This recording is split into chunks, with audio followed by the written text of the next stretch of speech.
கர்த்தர் மைமுண்டதாக. இன்றைய வேதவசனம் ஆதியாகமம் 22ஆம் அதிகாரம் 11-12. அப்பொழுது கர்த்தர் தூதானவர் வானத்திலிருந்து ஆபிரகாமே ஆபிரகாமே என்று கூப்பிட்டார். அவன் இதோ அடியேன் என்றான். அப்பொழுது அவர், பிள்ளையாண்டான் மேல் உன் கையை போடாதே, அவனுக்கு ஒன்றும் செய்யாதே. நீ அவனை உன் புத்திரன் என்றும் உன் ஏக சூதன் என்னும் பாராமல் எனக்காக ஒப்பு கொடுத்தபடியினால் நீ தேவனுக்கு பயப்படுகிறவன் என்று இப்பொழுது அறிந்திருக்கிறேன் என்றார். இந்த வசனம் இப்போ அவங்க எல்லாத்தையும் படிச்சிருப்பீங்க. அவருக்கு முதல்ல ஒரு வாக்குத்தம் வருது, உன்னை பெரிய ஜாதியாக்குவேன் நீ. ஆனால் வயசு 100 வயசு ஆகிட்டு அதுக்கப்புறம் யார் பிறக்கிறா? ஈசாக்கு பிறக்கிறாரு. ஈசாக்கு வளர்ந்து ஒரு 10-15 வயசுட்டு ஆகிட்டு அதுக்கப்புறம் அவர் ஈசாக்கு என்ன சொல்கிறாங்க, பலியிட நான் தந்த பையன் தானே, பலியிடு, எனக்காக பலியிடுன்னு சொல்கிறாரு. இவரும் ஓகே கொண்டு போகிறார்.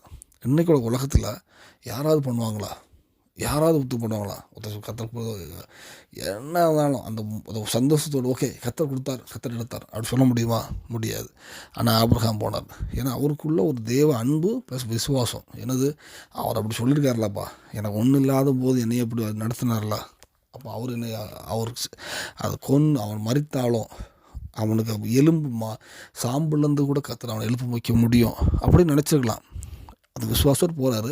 அவர் கத்தியை ஓங்கும்போது கூட ஒரு அதை சும்மா ஓங்க மாட்டார், அவனை கோத்துக்கே கையை வாங்குவார். அப்போ அவன் சொல்லணும், ஆபிரகாமே ஸ்பீடாக ரொம்ப அவசரமாக நிப்பாட்டி நீ இப்போ தேவனுக்கு பயந்துருக்குன்னு நான் நிச்சயத்திருக்கேன்.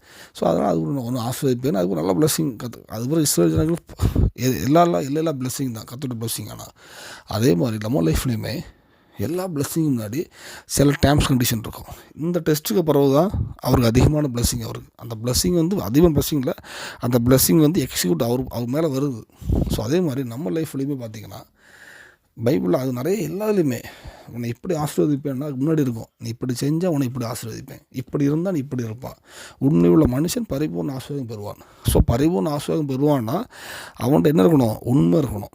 அவன் யாராக இருந்தாலும் சரி, அறிஞ்சவனு அறியாதவனு யாராக இருந்தாலும் பைபிளில் தான் இருக்குது. உண்மை உள்ள மனுஷன் பரிபூர்ண ஆசீர்வாதம் பெறுவான் இருக்கு.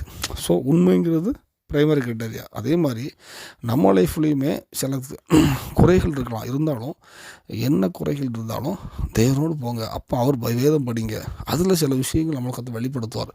அதெல்லாம் நிறைவேற்றுங்க. கண்டிப்பாக கத்தோடைய ஆசீர்வாதம் சொந்தரிப்போம். தேவன் நம்ம ஆசீர்வதிப்பாராக. ஆமென்.